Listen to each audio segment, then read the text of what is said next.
Ia uitați, dragi prieteni, ce face acest melc. Mănâncă mâncarea la pisici. Da. Ia. Mănâncă mâncarea la pisici. Nu se poate.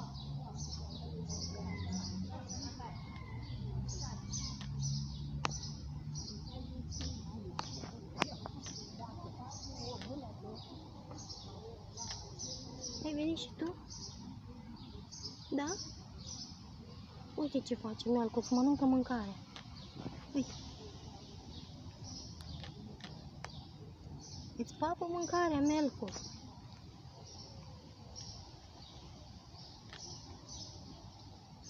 Da, îi place dacă... Da, dar să știți că chiar mănâncă. Uitați. Uite.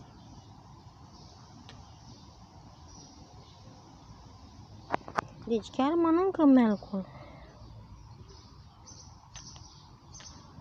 Nu pot să cred. Nu am văzut niciodată așa ceva.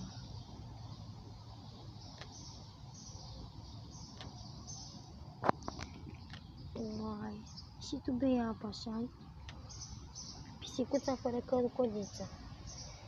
Pisicuța fără codiță. Simpatică. Dar asta chiar te plădică.